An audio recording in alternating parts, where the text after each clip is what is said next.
Senhor esteja convosco. Ele está no meio de nós. Proclamação do Evangelho de Jesus Cristo segundo Mateus. Glória a vós, Senhor. Naquele tempo, Jesus percorria todas as cidades e povoados, ensinando em suas sinagogas, pregando o Evangelho do Reino e curando todo tipo de doença e enfermidade. Vendo Jesus as multidões, compadeceu-se delas, porque estavam cansadas e abatidas, como ovelhas que não têm pastor. Então disse a seus discípulos: a messe é grande, mas os trabalhadores são poucos. Pedi, pois, ao dono da messe que envie trabalhadores para a sua colheita. E chamando os seus 12 discípulos, deu-lhes poder para expulsarem os espíritos maus e para curarem todo tipo de doença e enfermidade. Enviou-os com as seguintes recomendações: ide antes as ovelhas perdidas da casa de Israel. Em vosso caminho anunciai: o reino dos céus está próximo. Curai os doentes, ressuscitai os mortos, purificai os leprosos, expulsai os demônios. De graça recebestes, de graça deveis dar. Palavra da salvação. Glória a vós, Senhor.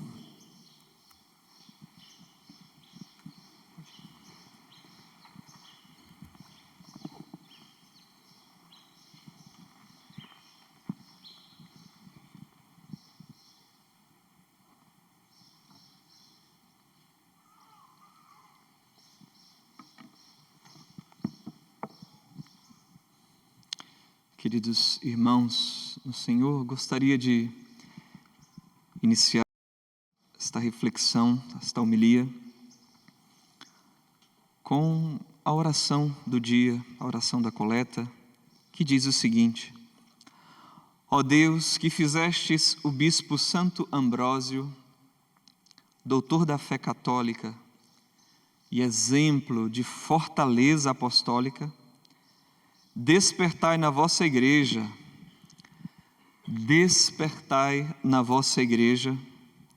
homens segundo o vosso coração, que a governem com firmeza e sabedoria.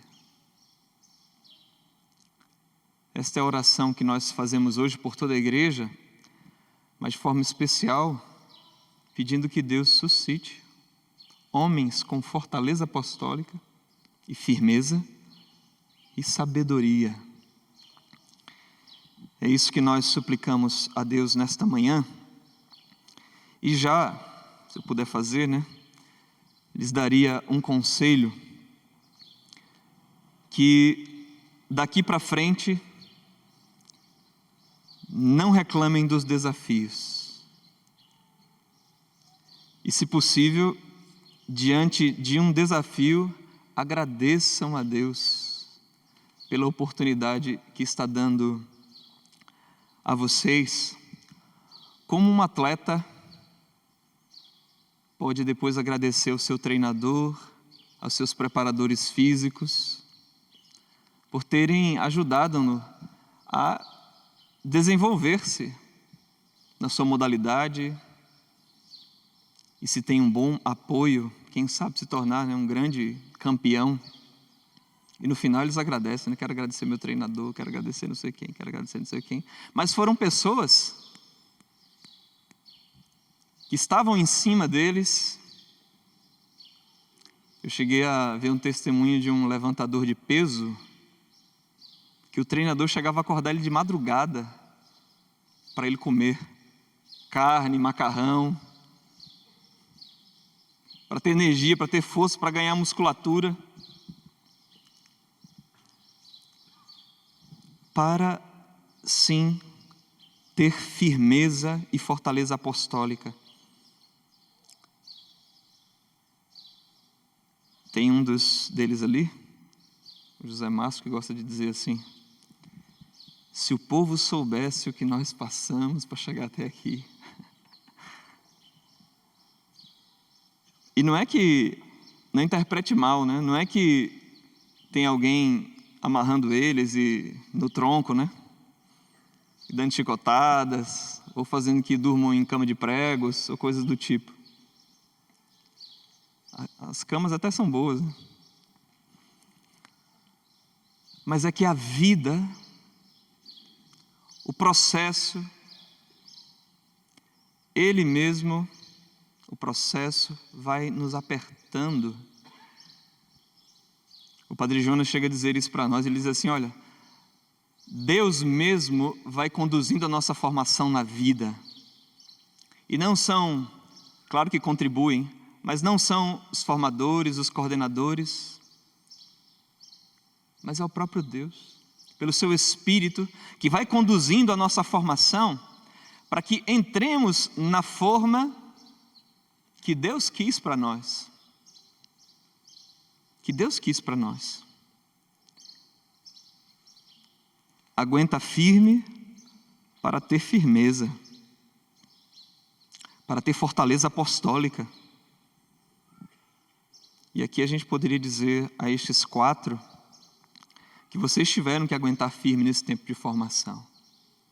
Fiquei lembrando aqui algumas coisas. O Valdeir, que é o primeiro aqui da fila, dentre eles é o mais velho de idade, mas também de comunidade. E que fez um grande percurso na Canção Nova para depois entrar no seminário.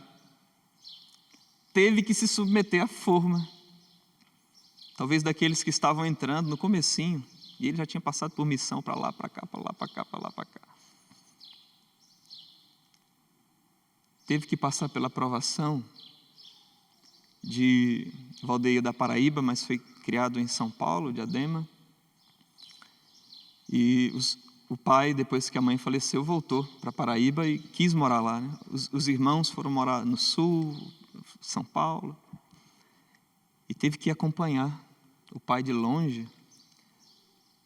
E era um dos que mais ali administrava, né, a vida à distância, sempre nas férias, estando lá com o pai, e administrar a situação de doença. E depois o pai veio a falecer. Rafael, muitos de vocês conhecem a experiência do câncer, mas também todo o caminho de crescimento, de superação de si, de amadurecimento. E quem é fiel no pouco, o Senhor confia mais. Dimas, porque eles estão na ordem, deu certinho aqui a ordem que eu coloquei aqui, eles estão assim. Dimas também foi para lá, foi para cá, morou na Terra Santa, morou na sua terra, Gravatá, lutas dentro, lutas fora. Quantas situações, está aqui a família dele aqui na frente, para confirmar as situações que viveu. Teve que passar também por situações de forma. E o autor da frase, né, José Márcio, que diz, se o povo soubesse.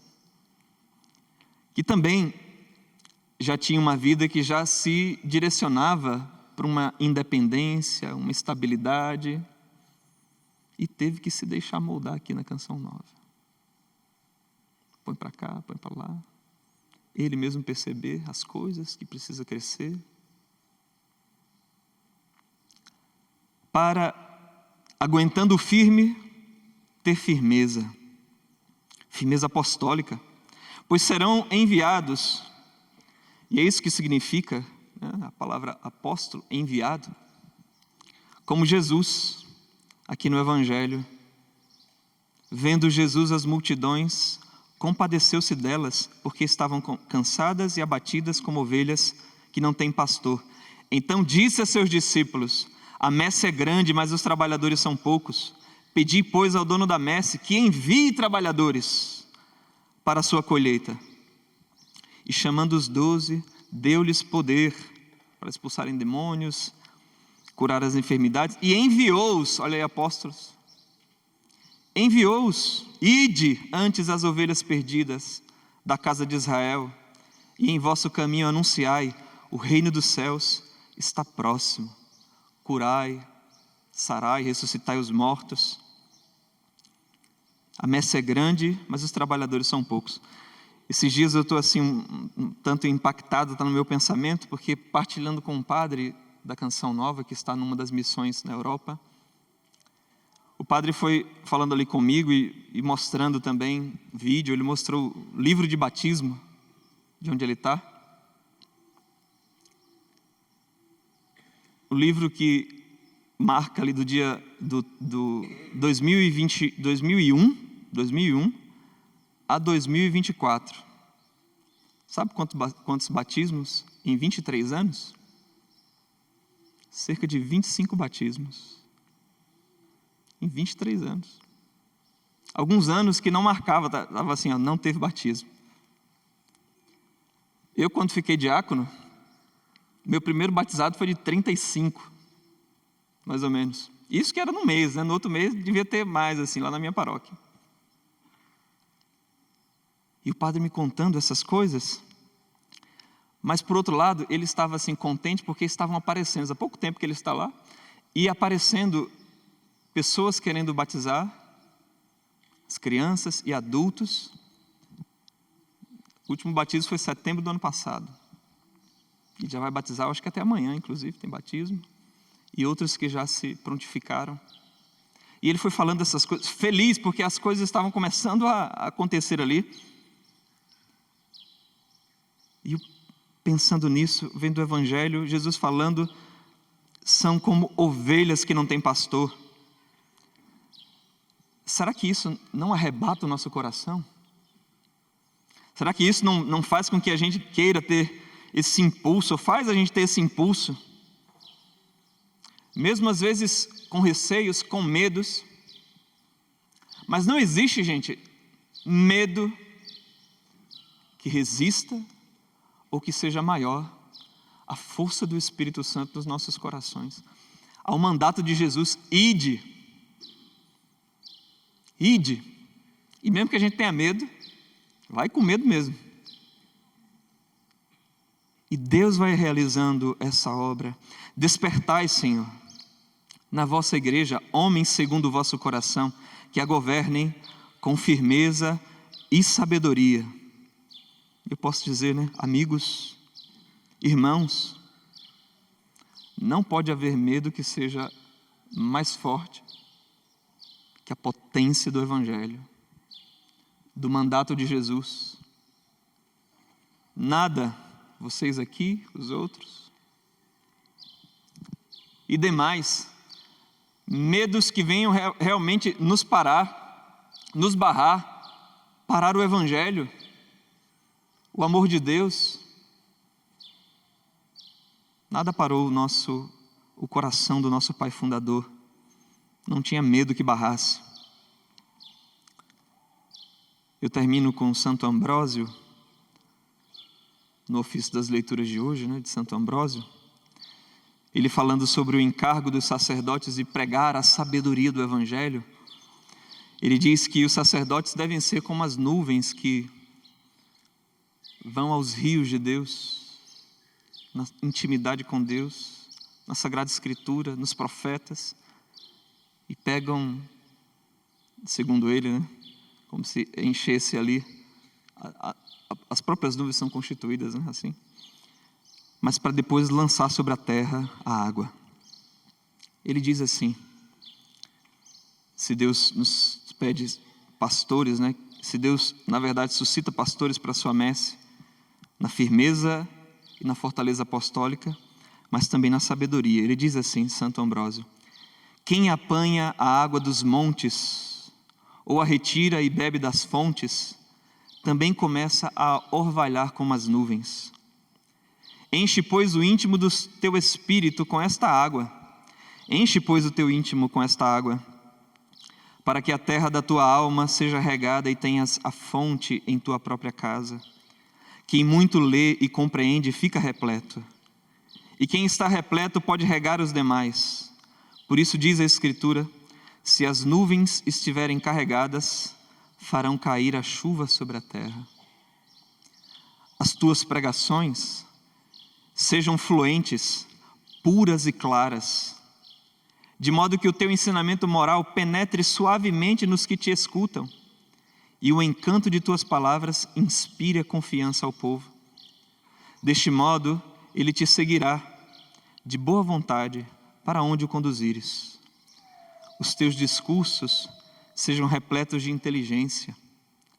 Por isso diz Salomão: os lábios do sábio são as armas da sabedoria. E outra passagem: o pensamento dirige aos teus lábios, isto é, os teus sermões brilhem pela sua clareza, e teus discursos e explicações dispensem opiniões alheias. Que tua palavra seja capaz de se defender por si mesma. Enfim, não saia de tua boca nenhuma palavra inútil e sem sentido. Disse tudo Santo Ambrósio, e é isso que nós queremos rogar e pedir para a vida desses nossos irmãos. Firmeza apostólica, intrepidez, parresia, sabedoria. Estejam no colo da Virgem Santíssima, no coração da Virgem Auxiliadora, possa guardar a vossa vocação. Deus abençoe.